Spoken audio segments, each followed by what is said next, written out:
মাঠের ফসল এই মুহূর্তে উঠে গিয়েছে, কালো মেঘে ছেয়ে গিয়েছে আকাশগুলো। তো যেহেতু মাঠে ফসল নেই, এজন্য গবাদি পশু চড়িয়ে এখন কৃষক সময় পার করছে। এখানে যে খেজুর গাছ এবং বট গাছটা দেখা যাচ্ছে, তার মধ্যে খেজুর গাছটাই আসলে আগে ছিল। কোনো এক সময় হয়তো কোনো একটা পাখি এসে এই খেজুর গাছের উপরেই বট গাছে একটা বীজ ফেলে যায়। তো সেই বীজ থেকেই আস্তে আস্তে বট গাছটার জন্ম হয়। তারপর আস্তে ধীরে খেজুর গাছটাকে সে আষ্টে পৃষ্ঠে বেঁধে ফেলে। একটা সময় এই খেজুর গাছটা একেবারে মরেই যায়, যেটা আপনারা দেখতে পাচ্ছেন।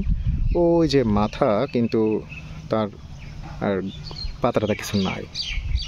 আরেকটা যে মাথাওয়ালা গাছ দেখা যাচ্ছে, ওটা কিন্তু অন্য একটা খেজুর গাছ। বট গাছটা যে গাছে হয়েছে, মানে যে খেজুর গাছে হয়েছে, সে গাছটা কিন্তু অলরেডি মারা গিয়েছে। যাই হোক, এটাই হয় প্রকৃতির নিয়মে। কেউ মারা যাবে, কেউ বেঁচে থাকবে। আসলে প্রকৃতি সব কিছুকে রেখে দেয় তার বুকে।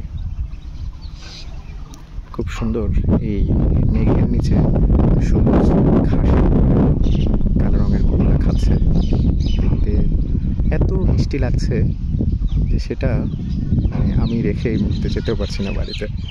যাই হোক, আমি যদি একটু নদীকে দেখানোর চেষ্টা করি, কৃষকরা আসলে এই মুহূর্তে মাঠে নেই, সবাই বর্ষার জলের অপেক্ষা করছে। কোনো এক বালক হয়তো সাইকেলে এসে এখানে সাইকেলটা রেখে চলে গিয়েছে।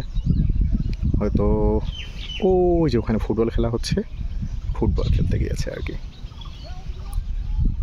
পুরা মাঠে কৃষকদের এই মুহূর্তে কোনো কাজ নেই, তারা সবাই অলস সময় পার করছে। আশা করছে বর্ষার মানে ভরা মৌসুমের জন্য বর্ষা আসবে, এই সমস্ত মাঠঘাটে যথেষ্ট পরিমাণে বৃষ্টির মিষ্টি জল আসবে, তারপর চাষবাসের কাজ শুরু হবে। যাই হোক, এই যে দুটো তাল গাছ পাশাপাশি দাঁড়িয়ে আছে, এর ভেতর দিয়েই আমাদের আমাদের বাড়ির পিছনের মাঠটা।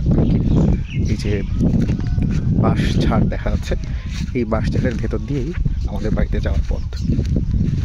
তো যাই হোক, আপাতত বিদায় নিচ্ছি, ভালো থাকবেন।